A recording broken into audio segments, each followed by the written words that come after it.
Y el país se integra. En este momento nos acompaña Aquiles Herbas, quien es analista político, para poder realizar este análisis de lo que fue el debate presidencial de segunda vuelta. ¿Cómo está Aquiles? Mucho gusto.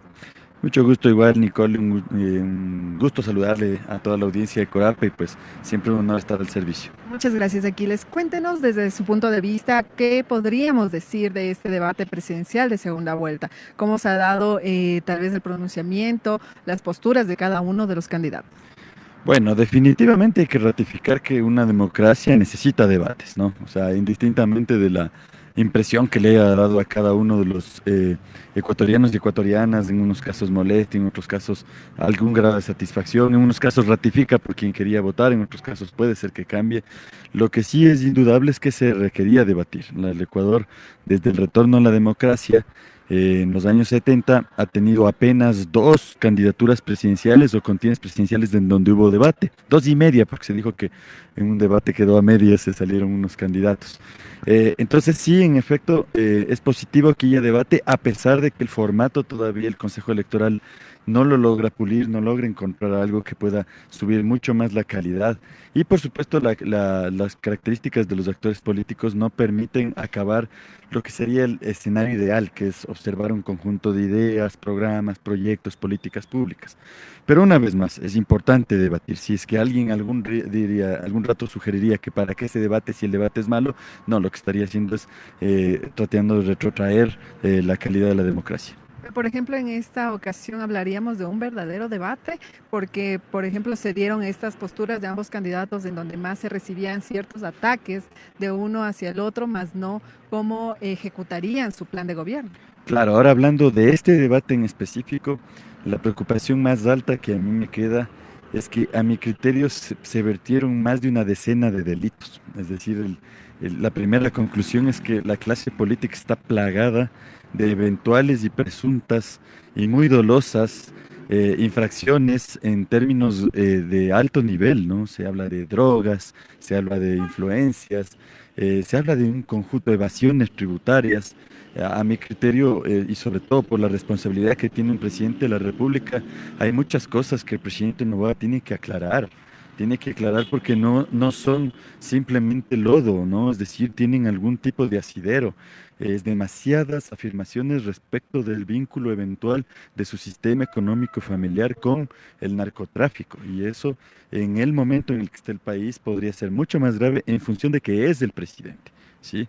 Del otro lado, por supuesto, también hay muchas cosas que se han investigado, también que ya se han sentenciado y eventualmente muestran que las clases políticas están en el Ecuador llenas de irregularidades y filtradas por muchos niveles de lo que llamaríamos no solo la corrupción, sino ya el crimen organizado.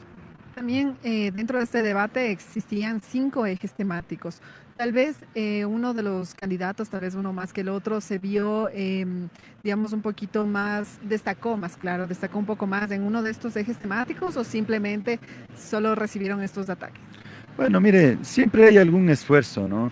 Hay un grupo de votantes que, pase lo que pase, va a mantenerse, es decir, ciegamente va a votar por el lado que considera es el que le garantiza estar en contra del otro lado, que es un problema para la democracia.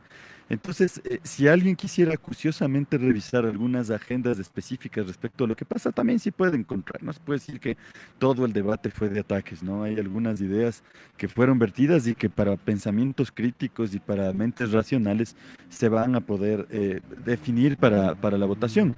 Y puede ser que eso sea clave. ¿Por qué? Porque están tan empatados estos candidatos, sí se habla ya de diferencias, ojalá considerables o significativas, pero para mi criterio es un empate un poco tan apretado que posiblemente ese pedacito de ideas racionales llegue a un segmento de votantes racionales que aunque no sea la mayoría está lamentablemente dividida por un odio horroroso, ¿sí? Pero esa minoría de votantes podría ser que si la contienda en estos días se acerca a abril, se vuelve a empatar, sea definida por votantes que más razonablemente encontraron algunas ideas. Por eso es que es tan bueno que de todas maneras, a pesar de que el formato todavía es malo y el Consejo Nacional Electoral no es confiable para nadie en realidad, ¿no? Ese es un grave problema de nuestra institucionalidad. A pesar de todos esos vicios, sí ese conjunto de ideas podrían definir un resultado electoral. Pero una vez más, se requiere que el Consejo Electoral quite el manto de los posibles fraudes que están ahorita velando su gestión. No va a ser fácil, el Consejo Electoral tiene cosas que ya son insubsanables. No han dado el buen ejemplo, se autoprorrogaron casi al doble del año de sus funciones. Ya eso, ¿cómo lo puede subsanar? De ninguna manera, solamente se justifican, pero es un mal ejemplo del país. Y segundo, por supuesto, hay muchas cosas raras que han venido pasando sucesivamente, ¿no? Se les acusa de ser una agencia que recibe órdenes de Carondelet y casi lo cumplen al pie de la letra, ¿no? Llegó un mero documento y sacaron una resolución de inmediato en cosas que son muy normales, ¿no? Como que el control electoral se tiene que hacer efectivamente con comunicación. Entonces, si le va a quitar a los veedores la comunicación, hay una grave preocupación. En ningún país del mundo, muy pocos países del mundo se ha dado eso. Usted señalaba ideas, digamos, concretas o racionales que se dieron durante el debate. ¿Cuál de ellas podríamos destacar en este momento? Pues mire, yo pienso que en cierto modo las partes en alguna de las canchas en las que más se mueven tienen programas concretos. Una de las partes tiene definida una agenda respecto del asunto de la política pública y eso hay que percibirlo, hay que comprenderlo respecto de lo que se encuentra en juego este momento. Las dos partes lamentablemente le han apostado a la idea de mano dura, me parece que ese es un desacierto, se han ido un poquito más regresivamente hacia lo no inteligente, esto también hay que resaltarlo, pero que hace ver que si el Ecuador lamentablemente quiere apostar por eso va a tener que probar a sabiendas de que otros países ya han probado eso y lo que ha subido son las muertes civiles. En materia económica creo que es una chantadera de preocupaciones. Las dos partes juegan con más bien asustarnos y eso no es bueno, ¿sí?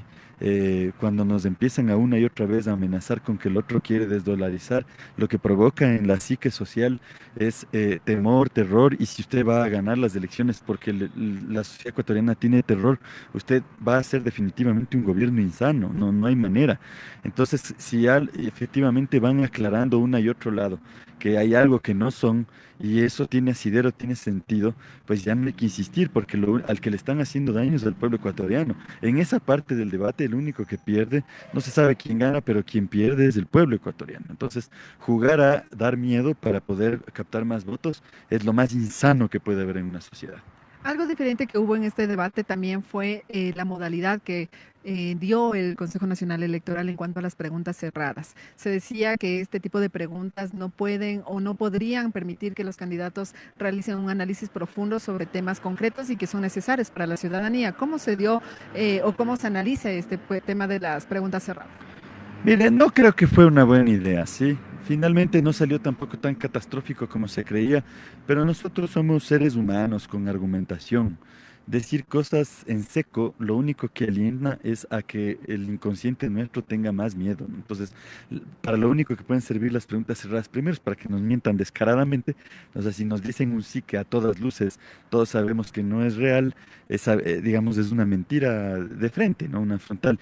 Y cuando forzosamente, por algún nivel de grados de compromiso que tengan con la pregunta, llegan a afirmar o a negar algo, que es lo que buscaba el otro, la pregunta solo puede servir para para que las personas que escuchan se asusten, se indignen, se moralicen en extremo y una vez más seguimos alimentando una cultura colonial del miedo. Creo que los formatos en los que los candidatos van, incluso aunque tengan que de vez en cuando desafiarse mutuamente, van argumentando con control de tiempo y van imputándose para que el otro tenga el desafío de decirle algo frente al arrinconamiento del cual ha sido sujeto, son mucho mejores siempre, ¿no? Hay muchas democracias muy sanas en el mundo en el que casi el moderador lo que hace es controlar el tiempo y las personas van definiendo qué hacer. Si es que en las respuestas intentan manipularnos a todos, bueno, tenemos que ser cada vez una masa más crítica, un pensamiento más crítico social para poder discernir, ¿no? Discernir y después desear haber acertado o sentirnos traicionados según lo que también nuestra cultura desee. Pero no, no termina siendo muy relevante lo de las preguntas de sí o no, sino solo sirve para que después se hagan pequeños trozos en redes sociales con la respuesta del sí o no y no se termine viendo qué argumentó. Entonces es más bien más perjudicial que acertado. Con lo que ocurrió en este debate presidencial, podríamos decir que el Ecuador tal vez perdió esta oportunidad de conocer realmente cuál de los dos candidatos podría cambiar el destino del país. No necesariamente, no, yo pienso que finalmente por el solo hecho de existir el debate, sí hay un porcentaje de personas que pueden definir su voto en virtud de esa parte racional del debate. Siempre, siempre. no es muy alta. El Ecuador, hay que volverlo a decir, está súper dividido y la clase política ha acentuado esa división, le ha apostado a esa división. Esto es peligrosísimo porque los problemas que enfrentamos requieren que un 60 o 70% de la población esté de acuerdo, sin pensar exactamente igual con sus diversidades, en ciertas ideas comunes, en elementos mínimos para combatir un monstruo como el narcotráfico, un monstruo como el desempleo de este grado, ¿no? 1.300.000 jóvenes desempleados y más de la mitad subempleados, entre otros datos importantes, son monstruos muy grandes.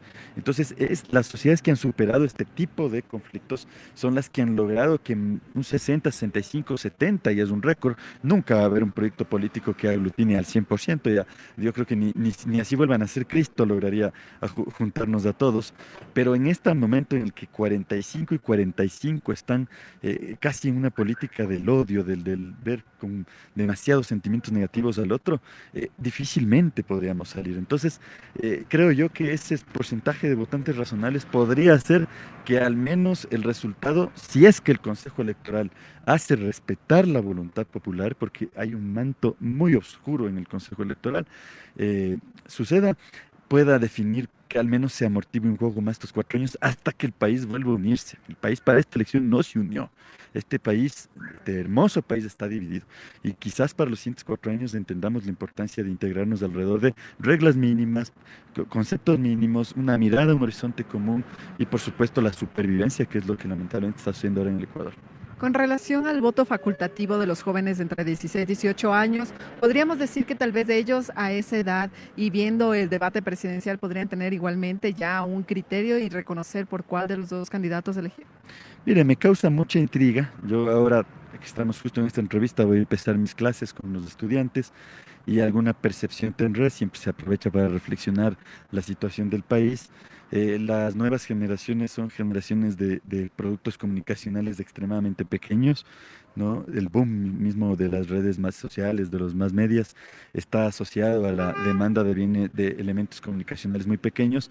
El debate es un elemento grande, que es sostenerse los 5 ejes, 2 horas más o menos me parece que duró, 2 horas y un poco más. Entonces me causa mucha intriga. Creo que la batalla que viene ahora durante toda esta semana y tal vez 2 semanas es como convierten muchos de estos elementos en pequeñas cápsulas y les hacen llegar a las nuevas generaciones y saber cómo las nuevas generaciones perciben, porque sí son más críticos también, tal vez menos apasionados que lo que podrían ser las anteriores generaciones.